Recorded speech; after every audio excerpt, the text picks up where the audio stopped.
Alright, what's up sa inyo mga kababayan? Ako nga po pala si Jake Magnus at nandito na naman po kayo ngayon sa Jake Magnus TV at sa Facebook page po natin na andito po kayo ngayon sa Jake Magnus Opinions mga kababayan. So ito pong pag-uusapan natin at gagawan po natin ng reaction video ay ito pong vlog ni Atty. Toto Causing kaninang madaling araw na kung saan mga kababayan malalaman natin dito yung hangarin ni Atty. Toto Causing at yung motibo niya kung bakit niya ginagawa etong mga ganitong bagay, kung bakit panay-panay yung pagbanat niya dito kay General Bantag mga kababayan, at may balak pa nga siyang tumakbong senador para kalabanin daw etong si General Bantag mga kababayan. So dito sa bidyong ito malalaman natin yung totoong motibo nitong si Atty. Toto Causing. Pero bago natin ito pag-usapan at bago natin ito talakayin ay nais ko po muna sabihin sa inyo, lalo na po yung mga nanonood po sa Facebook, ay sana po wag po nating kalimutan na i-follow po ito pong ating Facebook page mga kababayan. Wag din po sana nating kalimutan na i-subscribe po ito pong ating YouTube channel at i-like na rin po natin ito pong ating mga video, at napakahalaga din po na ma-share din po natin ito para malaman ng napakaraming tao ang totoong pinaggagawa ng mga tao na katulad nito mga kababayan, dahil ang ibang mga tao ay nakatutok lamang po sa ibinabalita ng mainstream media at wala po silang idea sa kung ano po ang totoong nangyayari dito po sa isyong ito. Ano po, at gusto ko din pong batiin ng isang magandang umaga, tanghali, hapon, gabi ang mga kababayan po natin na nakatutok po sa atin ngayon mga kababayan. Ganun din po sa mga kababayan po natin na OFW na naninirahan at nagtatrabaho sa bansang Belgium, Canada, France, Ireland, Italy, Spain, UK at US. Nais ko pong sabihin sa inyo mga kababayan na meron po tayong isang mobile application na kung saan pwede po kayo magpadala ng pera nang wala pong kahirap-hirap, wala pong kasel-hasel, hindi nyo na po kailangan pang pumila sa mga remittance center mga kababayan, at wala po kayong babayaran. Napakadali lamang din pong gamitin itong si Sendwave dahil ida-download nyo lamang po ito sa Play Store at pwede po ito sa Android phone at iOS. At higit sa lahat mga kababayan, may free po kayong $10 sa una pong padala ninyo kapag ginamit nyo po itong ating promo code na Jake Magnus, at 100% po secure po yung pera ninyo kapag ginamit nyo po etong si Sendwave. At uulitin ko mga kababayan, kapag ginagamit nyo na po etong si Sendwave, automatic pwede na po kayo magpadala ng pera sa mga mahal ninyo sa buhay dito sa Pilipinas, papuntang GCash, cash pickup, and bank in the Philippines. Kaya ikaw, mag-Sendwave ka na kabayan, dahil hangad ni Sendwave na yung perang pinaghirapan po ninyo ay makakarating ng maayos at ligtas sa mga mahal ninyo sa buhay dito sa bansang Pilipinas. Kaya mag-Sendwave ka na kabayan. So eto, umpisahan agad natin at gawa na agad natin ng reaction video etong vlog nitong si Atty. Toto Causing, na kung saan malalaman natin yung motibo niya dito, kung bakit todo-todo yung pagtatanggol niya dito kay SOJ, at kung bakit mga kababayan sobra-sobra yung pagbanat niya kay General Bantag. Ano po, so eto, ipinasa lamang po ito sa atin ng mga netizen at kaya nagkaroon tayo ng idea kung ano nga ba ang motibo dito nitong si Atty. Toto Causing, kasi marami ang nagsasabi sa atin tungkol sa sinabi ni Atty. Toto Causing dito. So i-play na natin. Gandang umaga, dito naman tayo ngayon at medyo late ako ngayon ng mag-aalas 2 na. Alright. Pero anyway, kung sino lang po ang available sa aking mga audience ay siguro mga sa abroad na karamihan. So itong ating pag-usapan ngayon yung kababuyan ni Bantag at mga tao niya sa tinatag nito na mga inassign niya, mga dinala niya sa Bucor. So ang sinasabi niya dito mga kababayan, yung kanyang tatalakayin ay yung patungkol doon sa sa mga kababuyan daw po na mga tauhan nitong si General Bantag na itinalaga niya daw po sa Bucor mga kababayan. So sa madalit salita, patungkol po ito doon sa 5 nagsalita kahapon na kung saan galing pang mga Palawan at nagsampa sila ng demanda laban po dito kay General Bantag na pinagtawanan nga ng napakaraming netizen kahapon mga kababayan. Alam ko namang mababasa ninyo yung komento ng taong bayan patungkol po dyan. So eto, ipagpatuloy pa natin. Nais ko lang introduce ulit, no? Marami na rin umorder. Pa nga naman. 380 pesos lang. Tinan nyo, makinis yung aking mukha ngayon. Sa mukha at sa kaliig, yung ko nilalagay. So, hindi lang ito pambabae. Panlalaki rin. Hindi lang pampaganda, pampapugi rin. Kaya, matulungan nyo ko sa aking atikain. Kikita ako ng kahit papano rito at kung dami-dami na, siyempre, ipipinance natin sa ating tinatawag na jury system project. At number one na beneficiaryo nito ay kayo. Kasi bakit? Ang aking pong adikain, number one, ay pag matapos na po yung termino na paglilingkod ni Ombudsman Samuel Martires sa Ombudsman, ay a-apply po ako ng pagka-Ombudsman na papalit sa kanya. At pag-apply ko, ayun mga kababayan, kita nyo naman may hinihintay siyang posisyon sa Ombudsman. So ngayon kapag ka daw natapos yung termino nung isa mga kababayan, mag-a-apply daw po siya. So ang isang nakikita dito ng taong bayan, naghahangad daw po siya di umano na baka magkaroon ng interest etong si SOJ na baka bakiran siya mga kababayan para maka-apply siya sa Ombudsman at para tanggapin po siya doon. So ang tanong dito mga kababayan, kung dito pa nga lang sa isyong ito, napaka-bias na nila pagdating kay General Bantag, what if kaya naging Ombudsman etong si Atty. Toto Kausing? Yan kasi yung malaking katanungan dyan. So lalo nang hindi magiging patas ang batas niyan. Diba mga kababayan, yan yung napakalaking katanungan dyan. Ano po, ipagpatuloy pa natin.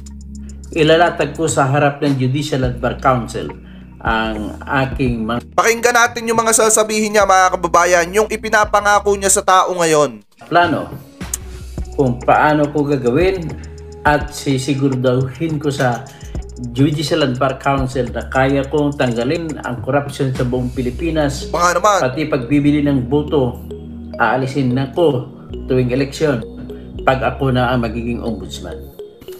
mga kababayan, naniniwala ba kayo doon kapag ka siya ang naging Ombudsman, kaya niyang tanggalin ang korupsyon dito sa bansang Pilipinas? At kahit daw yung mga vote buying, kaya daw po niyang tanggalin. Naniniwala ba kayo sa sinasabi nitong si Atty. Toto Kausing? Eto, tanong lang naman. Hindi sa sinisiraan natin si Atty. Toto Kausing. Siyempre, mga kababayan, apektado din ng taong bayan kung sakaling pumalpak ang mapapaupo sa Ombudsman dahil hindi magiging patas sa paggulong ng hustisya kung hindi makatarungan yung nakaupo dyan sa Ombudsman. Ano po?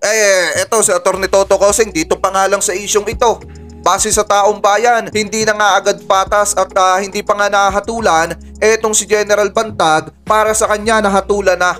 Lalo na pag naging Ombudsman pa yan. Diba mga kababayan, ipagpatuloy pa natin. Gagamitin ko ang poder na yan at gagamitin ko yung tinatawag na prinsipyo ng jury system na kung saan pag ako ng Ombudsman, maglalagay ako ng mga jury, Ombudsman jury kung tawagin, na sa bubuuin ng 25 katao sa bawat lalawigan, bawat syudad sa ating buong bansa. Kasama siyempre ang mga barn. Alam nyo mga kababayan, napakasarap pakinggan yung sinasabi ni Atty. Toto Kausing ngayon. Ngayong hindi pa siya nauupo sa Ombudsman, ngayong mag-a-apply pa lamang siya. Paano pag naandun na siya sa Ombudsman? Yan kaya mga sinasabi niya ay magawa niya? Yan po ay pagtatanong lamang po. Atty. Toto Kausing, yan po bang sinasabi ninyo ay magagawa po ninyo kapag ka nasa Ombudsman na po kayo? Yan po ba ay kaya po ninyong gampanan? Kaya po ba ninyong tanggalin ang korupsyon sa Pilipinas? Kaya po ba ninyong banggain yung mga tao na may mga matitinding kapangyarihan dito sa Pilipinas na pinagmumulan ng matitinding korupsyon? Kaya nyo po ba silang banggain? Yan ay malaking katanungan po. At kaya nyo po bang ibigay sa taong bayan yung patas na hustisya? Kasi kung dito po, sa isyong ito, mga kababayan, ay hindi niya maibigay yung hinahangad ng taong bayan na patas na hustisya base sa kanya mga sinasabi, mga kababayan, doon pa kaya sa Ombudsman? Yan po ay pagtatanong lamang po ha. Kasi dito hindi pa nahahatulan si General Bantag para sa iyo. Siya yung kriminal agad kahit wala pang verdict yung korte. Di po ba ipagpatuloy pa natin? Pipiliin siya by raffle, interviewin ng Ombudsman at kung sino sa tingin ng Ombudsman ay may kakayahan sa pagsasabi kung sino nagsisinungaling at sino hindi. At pipiliin namin sila na magsiservisyo sa loob ng 6 na buwan. Pagtapos ng 6 na buwan, papalitan sila ng panibagong napili sa 6 na buwan. tuloy-tuloy po yun. Hindi po siya magtitigil kasi iniiwasan po natin na magkaroon ng tinatawag na kutsabahan kung tumatagal kasi ang tao sa isang pwesto na nakipagkutsabahan na siya. So, ganun po yung most likely na situation. So, ngayon, at kung gano'n na mangyari, bibigyan ko ng tinatawag na deadline lahat na maglilingkod na ombudsman jury ng isang buwan para madesisyonan ang kaso laban, halimbawa, laban sa congressman, laban sa mayor, laban sa kung sinong opisyal ng bayan, laban din sa mga nasa opisina ng mga kung ano man opisina, no? Madaling sabihin pero pagka makakalaban mo na diyan, congressman, senador, at may mga matataas na posisyon, baka hindi ka na makaporma. Di ba?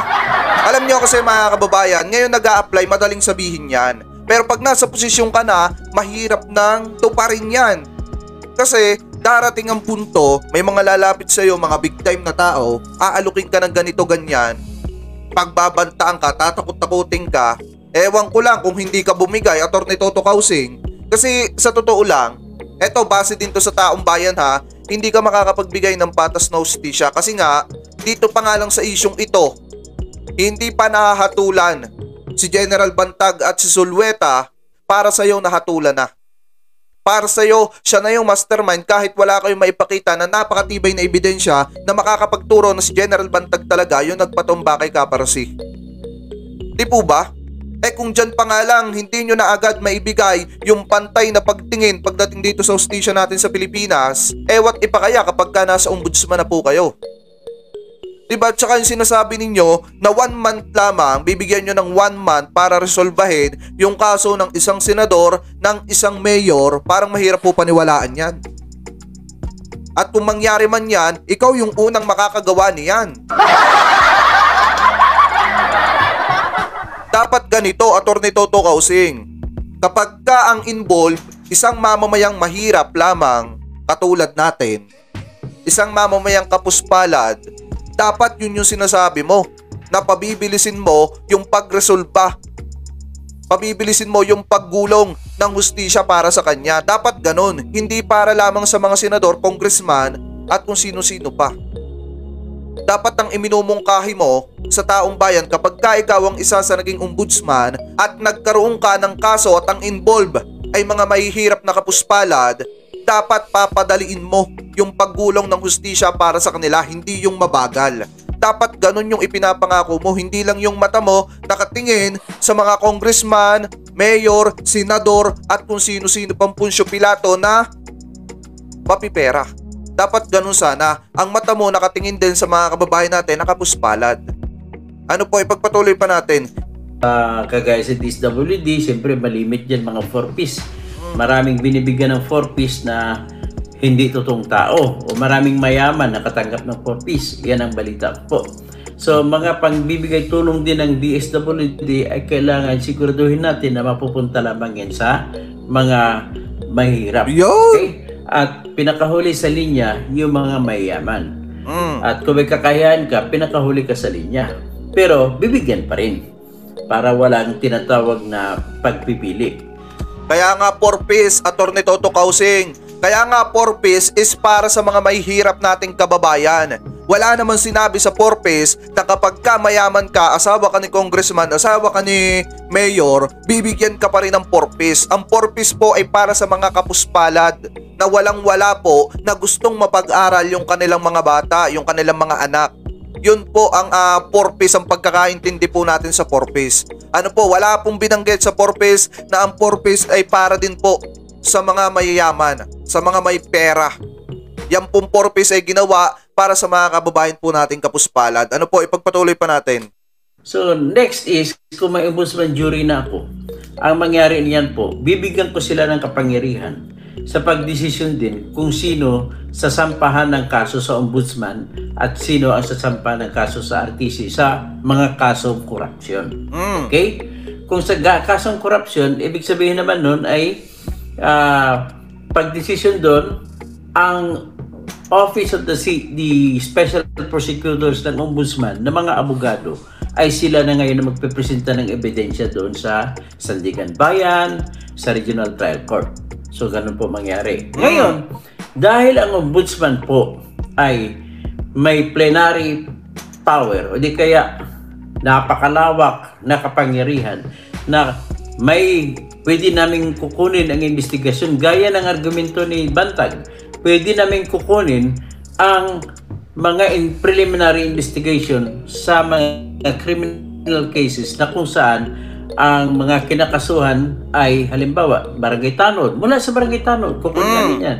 Kagawad, kapitan, konsihal, lahat ng mga opisyal ng bayan, vice mayor, mayor, mga board member, vice governor at saka governor, paangat sa taas kahit sa BARM. Siyempre pagdating naman sa BARM, Bansang Moro Autonomous Region for Muslim Mindanao, ang mga kasapi naman po ng Ombudsman Jury ay mga Muslim din.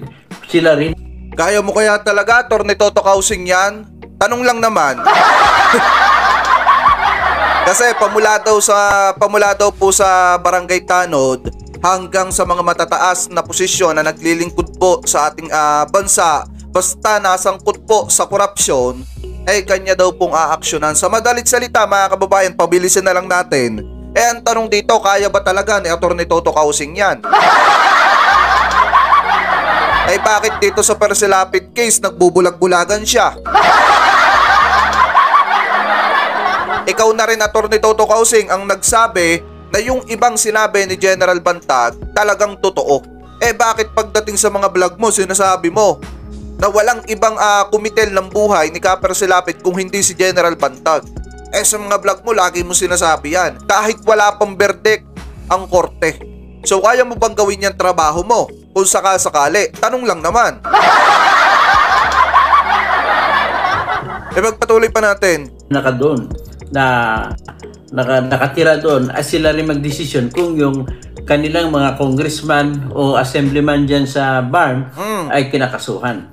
So, ibig sabihin, sa tingin ko, pag ginawa ko na ito, malaking pagbabago ang mapupunta sa mga lugar ng mga Muslim areas, sa mga lugar ng Maguindanao, Tausug, saka sa Maranao. Kasi mga lugar, kasi lahat ng mga nitibo po sa, o tawagin natin mga tribo sa mga Muslim brothers natin, ay masyado po silang klanis. At kung may dato, si dato na lang lagi. At yung mga mababang tao sa kanila ay wala ng kapangyarihan o wala ng pag-asa na magiging konsihal man lamang ng bayan o kapitan ng barangay. So ibig sabihin, unti-unti babaguhin natin ang kultura ng tao na magbibigay ngayon ng isang anyo na kung saan magkakaroon sa mukha pa lang makikita mo ng pagiging patas ng mga tao. Okay? At sa pagiging matapang sa lahat ng mga pagnanakaw sa pamahalaan, sa lahat ng pamamatay ng tao, maging matapang sa paglaban, maging matapang sa pagtestigo. At kasama din dyan sa aking plano. So sa madalit salita mga kababayan, lilinisin na Atty. Toto Kausing ang bansang Pilipinas pamula sa korupsyon at siguro baka idamay din niya yung political dynasty. Ayun ang sabi niya mga kababayan, lalo na sa BARM. Lilinisin niya ang BARM kung sakasakali na mapaupo siya sa ombudsman. Abang nga naman, napakaagang pangako sa tao niyan. Baka umasa ang taong bayan kapag ikaw ay napaupo na sa ombudsman. Pagpatuloy pa natin. Pag ako'y maging ombudsman, ay uusigin namin ang mga testigo na umaayaw testigo. Kailangan kasi testigo para maparusahan na dapat parusahan. So walang sino man ang pwedeng tumanggi. Kasi ang lahat ng tumanggi ay papakasuhan ng ombudsman ng obstruction of justice at ipapakulong. So unfair, mga kababayan, itong sinasabi nitong si Atty. Toto Kausing. Yung kasing ibang testigo kaya ayaw nilang magsalita. Kasi unang-una mga kababayan, may threat sa kanilang buhay, pangalawa sa kanilang pamilya. Kaya mas mabuti na lamang po nung ibang testigo na wag na lamang magsalita or makilahok dun sa kanilang nasaksihan na isang krimen. Tandaan nyo mga kababayan, mas pipiliin pa rin talaga ng tao ang kanyang pamilya at ang kanyang sariling kaligtasan compare po dun sa kaligtasan ng ibang tao. Kaya hindi natin masisisi yung iba natin mga kababayang Pilipino na nakakasaksi ng mga matitinding krimen kung hindi po sila nakikibahagi or hindi po sila nagsasalita. Kasi nga, pinoprotektahan lamang po nila yung kapakanan ng kanilang mga pamilya at ng kanilang sarili. Kaya kung gagawin po ni Atty. Toto Kausing yan, sa pilitan po yan. Kumbaga, yung gagawin niyang yan, sa pilitan niya, nakukumbinsihin yung saksi na magsalita at kapag hindi yan nagsalita, automatic ipapakulong niya. At hanggat hindi nagsasalita, nakabinben yung kaso nung dapat ay titistigo sa loob ng bilangguan. Ganun po yun. Ano ba naman yan, Atty. Toto Kausing? Unfair yung gagawin mo. Pagpatuloy pa natin. Papakontempt din sa court para kung ikukulong siya hanggat ayaw niya tumistigo. Ganun po ang plano ko. Kita nyo yun? So para naman, kung ganun pala, alam na lahat ng tao sa Pilipinas, pati mga korap na mang-utak, ay hindi na sila magnanakaw kasi natakot na sila sa sistema na kung saan ay wala palang lusot. Di ba? So ganun pong aking plano. So ito'y napag-aralan ko rin sapagkat ay naging adikain ko na rin po yung tinatawag na jury system mula nung nakilala ko yung prinsipyong ito. Nung nakilala ko si Atty. Marlo Camello na isang abogadong Pilipino pero nandun siya sa California. Siya po ang nag-educate sa akin ng gano'n. At minsan nga nagkaroon kami ng first jury convention noong 2013 na sa University of the Philippines. Insipag event hall kami pumunta at doon nagsalita pa ako, nagtalampati ako para tanggapin ang dami mga dumalo. Ibig sabihin, ng panahon na yun, ang daming Pilipino ang gusto magkaroon ng jury sa buong Pilipinas. Isa sa mga dumalo doon na nagpakilala sa akin ay isang huwes ng Bulacan. Judge siya sa Bulacan, kahit judge siya, sabi niya, mas gusto ko ang klase ng jury system kasi bilang huwes din daw siya, nakikilala niya rin yung kahinaan ng sistema na maraming lumalapit sa kanya na kahit alam na guilty ang tao, may lumalapit na malaking politiko at huwag isyuhan ng warrant of arrest. So, meron akong sasabihin. Yan, paano nga? Kung kay Atty. Toto Kausing nangyari yan, paano kung sa'yo nangyari yan? Attorney, anong gagawin mo? Paano kung lumapit sa'yo tapos tinakot-takot ka na? O kaya inuperang ka ng malaking halaga, anong gagawin mo? Yan ang tanong dyan. Ano po, ipagpatuloy pa natin. Isang judge doon sa bandang sa west ng Philippines na kung saan siya ang isa sa pinakauna na naging judge na nagtapos o gumraduate sa pamantasan ng Luzon, Maynila, College of Law, na kung saan ako ay gumraduate bilang isang eskolar. So ngayon, dahil eskolar ako, nagiging part ng aking adikain na tumulong sa mga taga Maynila. Kasi Manila City government ang nagpaaral sa akin. Ako ay gumraduate sa panahon na si Lito Atienza ang mayor. At ang nagbigay pa nga sa akin ng diploma ay si Kim Atienza, si Kuya Kim, na kung saan siya isikat doon sa GMA7 o sa ABS-CBN noong araw. Okay? So, having said that, sa tingin ko naman ay suportahan niyo ako. At nakikita ko na isa rin sa problema sa ating bayan ay yung ating mga tagapagawa ng batas ay hindi makagawa ng tamang batas sapagkat unang-una mga kababayan, nahingi na ng suporta.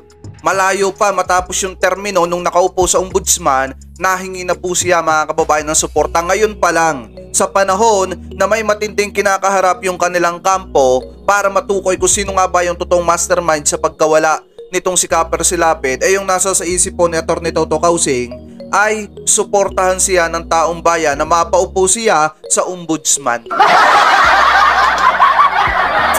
Self-interest ha? Self-interest ayon sa taong bayan. Ganito po ang problema.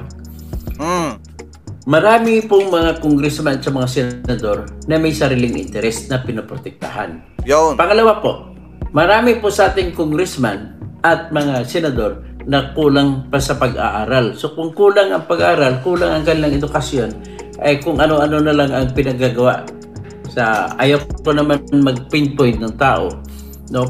Pero ang pinaka-totoo diyan, si Congressman na high school graduate, dahil anak siya ng gobernador, naging congressman din. Sa ating senado ay wala ring pinagbago. So kukunti nandiyan sa totoo lang yung talagang deserving.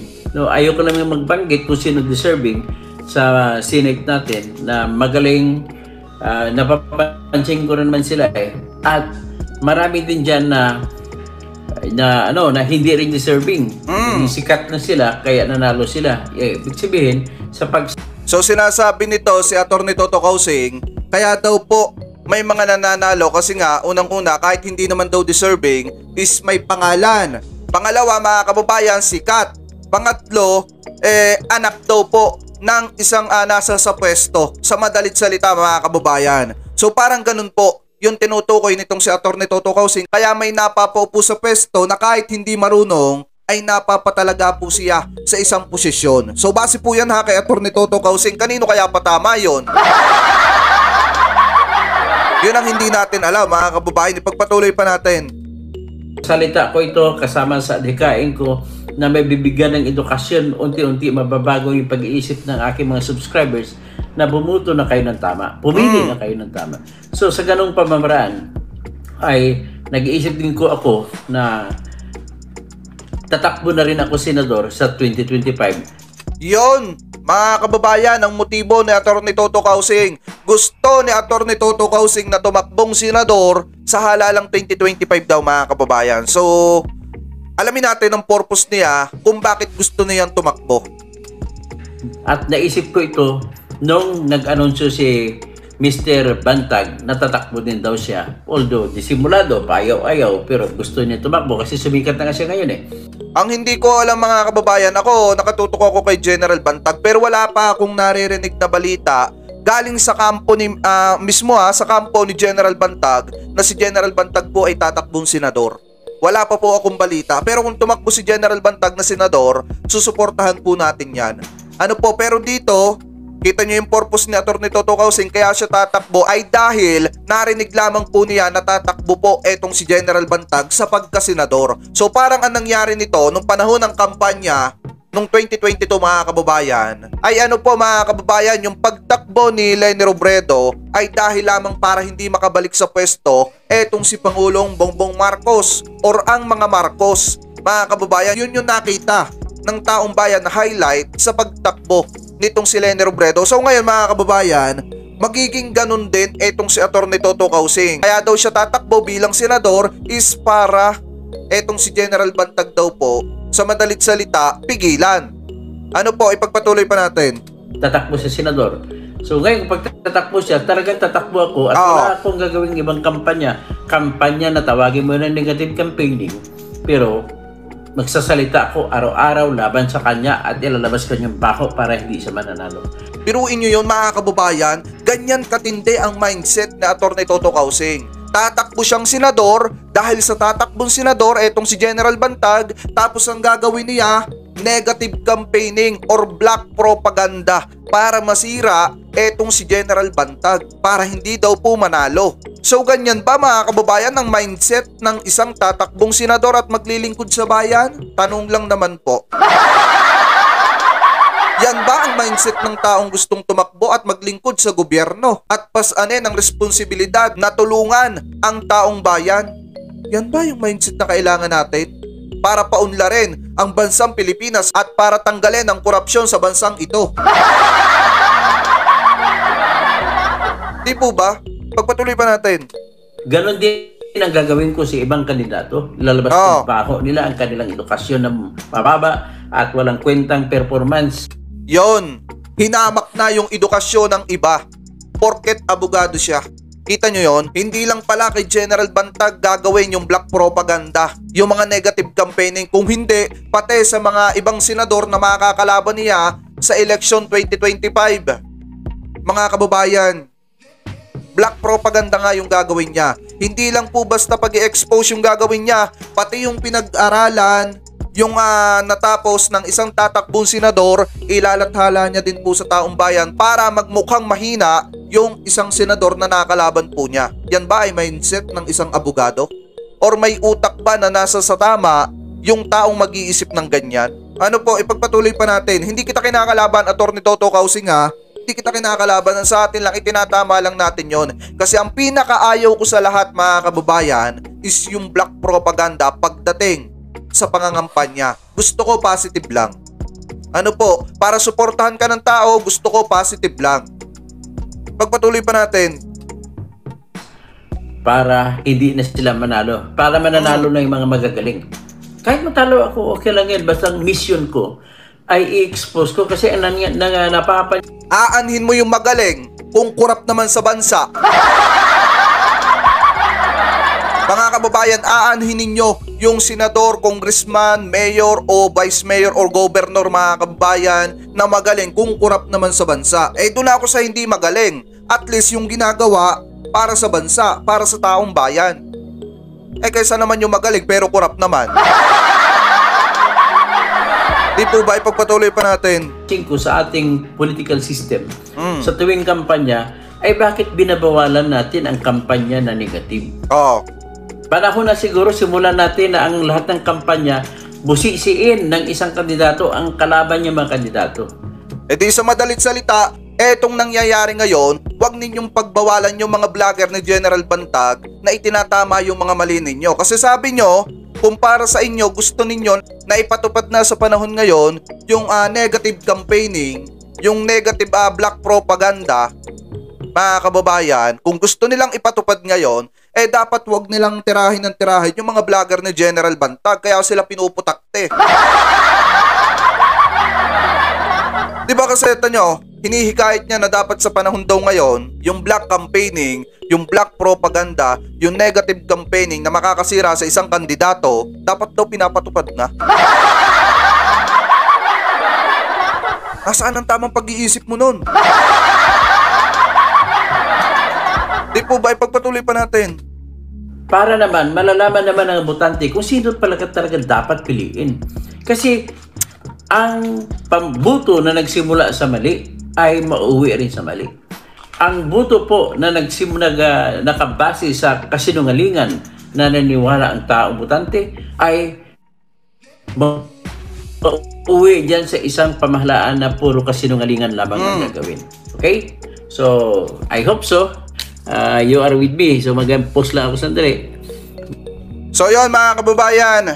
Narinig nyo naman po yung motibo ni Atty. Toto Kausing kung bakit niya ginagawa itong mga ganitong bagay, kung bakit todo-todo ang pagtatanggol niya kay SOJ at kung bakit todo-todo yung pagtira niya dito kay General Bantag. So unang-una mga kababayan, gusto po niya makapasok sa ombudsman. Pangalawa, gusto po niyang tumakbong senador hindi dahil para maglingkod sa taong bayan, kung hindi dahil narinig po niya na tatakbong senador etong si General Bantag. Mga kababayan, at gusto din po niya na yung negative campaigning ay dapat daw po ipatupad na sa panahong ito. So kayo mga kababayan, sang-ayon ba kayo sa mga sinabi nitong si Atty. Toto Kausing? Maaaring i-comment nyo na lamang po sa ating comment section para nang sa ganoon malaman ko po ang inyong mga opinion patungkol po dito sa video po na tinalakay natin na ito mga kababayan. At naniniwala ba kayo na kayang tanggalin ni Atty. Toto Kausing ang korupsyon sa bansang ito?